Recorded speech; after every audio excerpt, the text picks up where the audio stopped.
ஓபிஎஸ்ஐ காப்பாற்றும் முருகப் பெருமான் வெளியான பரபரப்பு தகவல். நண்பர்கள், நம்ம போடக்கூடிய வீடியோக்கள் உங்களுக்கு பிடிச்சிருந்துச்சு அப்படின்னா ஒரு லைக் பண்றதுக்கு மட்டும் மறந்துடாதீங்க. அதிமுகவிலிருந்து ஓரங்கட்டப்பட்ட ஒரு நபர் தற்போது திடீரென விஸ்வரூபம் எடுத்துக்கொண்டிருக்கிறார் அப்படிங்கிற செய்திகள்லாம் நீங்க பாத்துக்கிட்டு தான் இருப்பீங்க. அதுவுமே இரட்டை இலை சின்ன வழக்கிலே மிகப்பெரிய விஸ்வரூபம் எடுக்க ஆரம்பித்திருக்கிறார் ஓபிஎஸ் அவர்கள். அது மட்டுமல்லாமல் இப்பொழுதெல்லாம் ஓபிஎஸ் பாத்தீங்க அப்படின்னா மற்ற நபர்களை சந்திப்பதை விட தெய்வங்களைத்தான் அதிகமாக நம்பிக்கொண்டு தெய்வங்களுக்கு கூடிய முக்கியமான கோயில், அதாவது அவருடைய குலதெய்வ கோவிலாகட்டும் மற்ற கோயில்களாகட்டும் ஆங்காங்கே போயிட்டு வர்றாங்க. சமீபத்துல கூட பாத்தீங்க அப்படின்னா அதிமுகவுடைய பொதுக்குழு செயற்குழு கூட்டம் என்பது நடந்துருச்சு. அப்ப கூட அங்க இருக்கக்கூடிய ஒரு முருகன் கோயிலுக்கு சென்றிருந்தார்.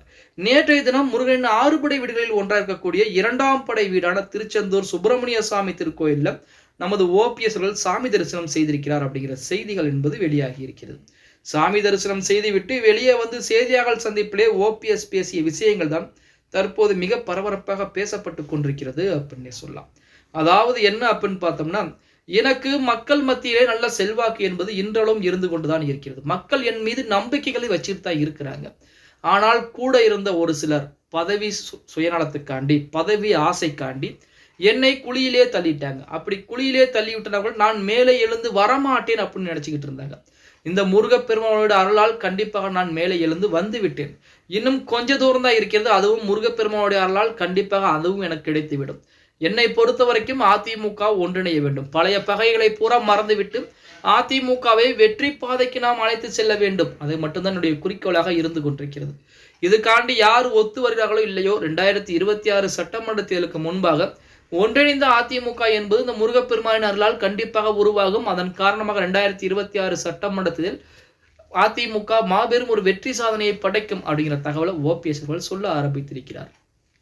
இப்போ அதிமுகவை எடுத்துக்கிட்டீங்க அப்படின்னா அடுத்த கட்சியை தேடி கூட்டணிக்கு போகக்கூடிய ஒரு நிலைமையில இருக்கிறது. உண்மையை சொல்ல போனால் ஒரு காலத்திலே அதிமுக நம்மளை கூட்டணியில் சேர்த்து கொள்ளாதா அப்படின்னு ஏங்கக்கூடிய ஒரு காலம் என்பது இருந்தது ஜெயலலிதா அம்மையோட ஆட்சி காலத்திலே.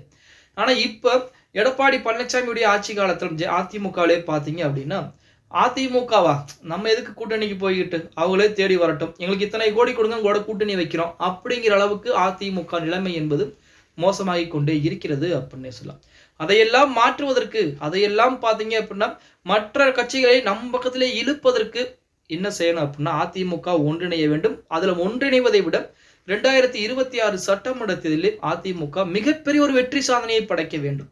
திமுக படுதோல்வியை சந்திக்க வேண்டும், அதிமுக மிகப்பெரிய ஒரு வெற்றி சாதனையை படைக்க வேண்டும். அப்படி நடந்தால் மட்டும்தான் அதிமுகவுடைய விட்டு போன செல்வாக்குகளை மறுபடியும் கொண்டு வர முடியும்.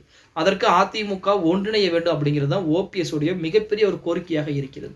அதை ஏற்க மறுத்து கொண்டிருக்கிறார் எடப்பாடி பழனிசாமி. பொறுத்திருந்து பார்க்கலாம், அதிமுக ஒன்றிணையுமா, 2026 சட்டமன்றத்தில் அதிமுக வெற்றி பெறுமா தோல்வி பெறுமா அப்படிங்கிறத. ஓகே கைஸ், வீடியோ பிடிச்சிருந்தா மறக்காம ஒரு லைக் பண்ணி விட்டுருங்க.